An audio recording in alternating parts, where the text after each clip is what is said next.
Assalamu alaikum. Dear students and fellows, welcome to Skills Academy. Skills academy 2009 سے آپ لوگوں کو زیور تعلیم سے روشناس کرانے، آگاہی دینے، اسکلز سکھانے، خفیہ صلاحیتوں کو سامنے لانے اور پرسنالٹی گرومنگ کے ساتھ جاب ٹیسٹ کی تیاری میں بھرپور کردار ادا کر رہی ہے۔ عزیز طلبہ، یہ تمام محنت دنیا داری کے لیے ہے۔ اس کے ساتھ ہماری زندگیوں میں دینی تعلیم کا شامل حال ہونا انتہائی ضروری ہے۔ اس سلسلہ میں اسکلز اکیڈمی کی انتظامیہ نے فیصلہ کیا ہے کہ اپنے اسٹوڈنٹس اور فیلوز کو قرآن پاک کی مختصر ترین تفسیر یعنی کم از کم قرآنی مضامین سے آگاہی ضرور سکھائی جائے۔ اس میں یقیناً نئی نسل میں مذہب سے قربت، قرآن سے لگاؤ اور زندگی میں برکت شامل ہونے کے ساتھ ہمارے معاملات میں بے سکونی کا عنصر بھی ختم ہو جائے گا، کیونکہ ترجمہ ہے الا بذکر اللہ تطمئن القلوب کہ بے شک دلوں کا سکون اللہ کے ذکر میں ہے۔ تو آئیے جانتے ہیں قرآن پاک کے پہلے پارہ نمبر 16 کا تفسیری خلاصہ۔ 15ویں پارے میں حضرت موسیٰ و حضرت خضر علیہ السلام کے درمیان ہونے والی گفتگو بیان کی جا رہی تھی کہ حضرت خضر علیہ السلام نے حضرت موسیٰ علیہ السلام سے کہا، جن اسرار کا آپ کو علم نہیں ان کے بارے میں آپ صبر نہیں کر پائیں گے۔ حضرت موسیٰ علیہ السلام نے کہا، انشاءاللہ آپ مجھے صابر پائیں گے۔ حضرت خضر علیہ السلام نے کہا، آپ میری پیروی کرتے ہوئے میرے کسی فعل کے بارے میں سوال نہیں کریں گے تا وقت کہ میں خود آپ کو بتا دوں۔ چلتے چلتے وہ دونوں ایک کشتی میں سوار ہوئے تو حضرت خضر علیہ السلام نے اس کشتی میں شگاف ڈال دیا۔ موسیٰ علیہ السلام نے کہا، یہ تو آپ نے بہت بری بات کی، اس سے تو سواریوں کے ڈوبنے کا خطرہ لاحق ہو سکتا ہے۔ حضرت خضر علیہ السلام نے کہا، میں نے آپ سے یہی تو کہا تھا کہ آپ صبر نہیں کر پائیں گے۔ موسیٰ علیہ السلام نے کہا، میری بھول پر میری گرفت نہ کیجیے اور میرے مشن کو مجھ پر دشوار نہ کیجیے۔ سورہ کہف کی اس واقعہ سے متعلق آیات میں بتایا، راہ چلتے ان دونوں کی ملاقات ایک لڑکے سے ہوئی اور حضرت خضر علیہ السلام نے اس لڑکے کو قتل کر دیا۔ موسیٰ علیہ السلام نے کہا، آپ نے ایک بے قصور شخص کو قتل کر دیا، آپ نے یہ بہت برا کام کیا۔ حضرت خضر علیہ السلام نے کہا، میں نے تو آپ سے کہا تھا کہ آپ میرے ساتھ صبر نہیں کر سکیں گے۔ حضرت موسیٰ علیہ السلام نے کہا، اس کے بعد اگر آپ سے کوئی سوال کروں تو مجھے ساتھ نہ رکھیے گا۔ پھر چلتے چلتے ایک بستی والوں کے پاس آئے، انہوں نے ان سے کھانا مانگا تو انہوں نے میزبانی نہ کی۔ اس کے باوجود اس گاؤں کی دیوار گرا چاہتی تھی، حضرت خضر علیہ السلام نے اسے ٹھیک کر دیا۔ حضرت موسیٰ علیہ السلام نے کہا، ان بے لحاظ لوگوں سے آپ نے مزدوری ہی لے لی ہوتی۔ حضرت خضر علیہ السلام نے کہا، اب آپ کے اور میرے راستے جدا ہیں، میں اپنے تینوں کاموں کی حکمت آپ کو بتا دیتا ہوں۔ نمبر 1، کشتی سمندر میں کام کرنے والے مسکین لڑکوں کی تھی اور آگے ایک ظالم بادشاہ تھا جو ہر صحیح و سالم کشتی کو زبردستی لے لیتا تھا۔ میں نے اس کشتی کو عیب دار کر دیا تاکہ اس کی دست برد سے بچی رہے۔ نمبر 2، لڑکے کے ماں باپ مومن تھے اور اندیشہ تھا کہ یہ بڑے ہو کر ان کو سرکشی اور کفر میں مبتلا کر دے گا اور اللہ تعالیٰ اس کے بدلے میں ان کو ایک پاکیزہ اور زیادہ رحم دل بیٹا عطا فرمائے گا۔ نمبر 3، گاؤں میں دیوار 2 یتیم لڑکوں کی تھی اور اس کے نیچے ان کا خزانہ دفن تھا اور ان دونوں کا باپ ایک صالح شخص تھا، تو آپ کے رب نے چاہا کہ وہ جوان ہو کر اپنے رب کی رحمت سے اپنا خزانہ نکال لے۔ یہ تینوں کام اپنی رائے سے نہیں کیے، یعنی یہ اللہ کا حکم تھا، لیکن آپ صبر نہ کر سکے اور جلد بازی میں سوال کر بیٹھے۔ آیت نمبر 83 میں ذوالقرنین کا ذکر ہے۔ اللہ نے انہیں زمین میں اقتدار عطا کیا، وہ ایک مہم پر نکلے اور طلوع آفتاب کی جگہ پہنچے تو ایک قوم کو پایا جن پر سورج پوری آب و تاب کے ساتھ چمک رہا تھا۔ پھر ایک اور مہم پر نکلے اور 2 پہاڑوں کے درمیان پہنچے، ان پہاڑوں کے اس پار ایک قوم تھی جو کوئی بات نہیں سمجھتی تھی۔ انہوں نے کہا، اے ذوالقرنین، یاجوج و ماجوج زمین میں فساد کر رہے ہیں، ہم آپ کو کچھ سامان مہیا کرتے ہیں، آپ ہمارے اور ان کے درمیان ایک مضبوط دیوار بنا دیں۔ ذوالقرنین نے کہا، اللہ نے مجھے طاقت دی ہے اور میں تمہارے اور ان کے درمیان ایک مضبوط دیوار بنا دوں گا۔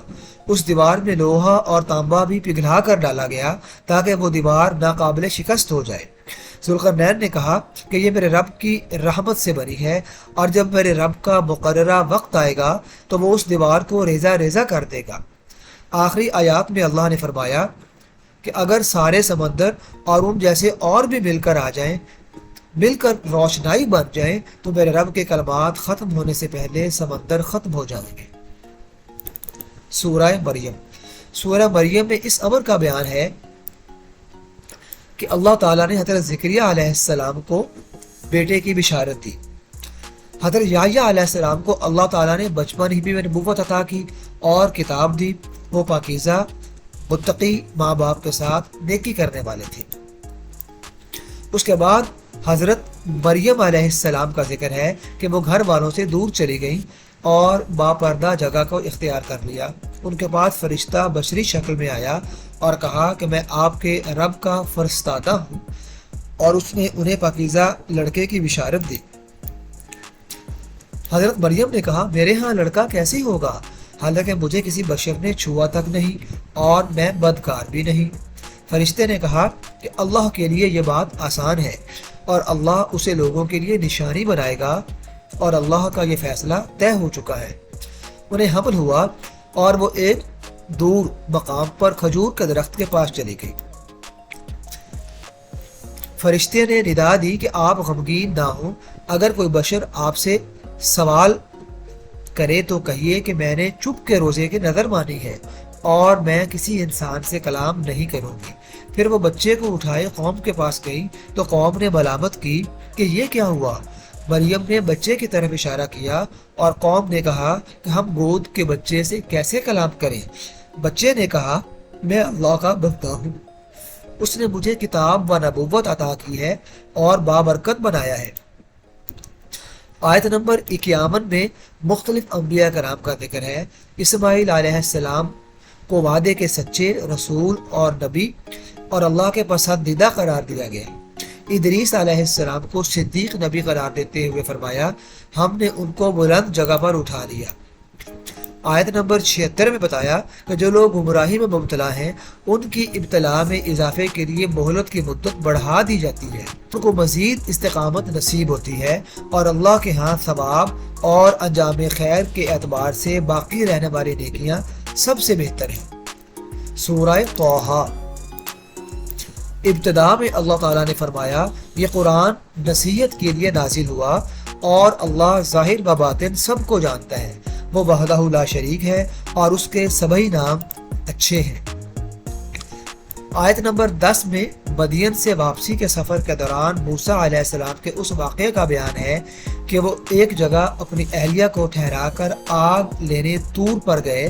وہاں انہیں غیب سے ندا آئی کہ اے موسیٰ، میں آپ کا رب ہوں، آپ طوا کی مقدس وادی میں ہیں، ادباً اپنے جوتے اتار دیجئے، میں نے آپ کو چن لیا ہے، اور میرے پیغام وحی کو توجہ سے سنیے، میں اللہ وحدہ لا شریک ہوں، میری بندگی کیجیے اور میری یاد کے لیے نماز قائم کیجیے۔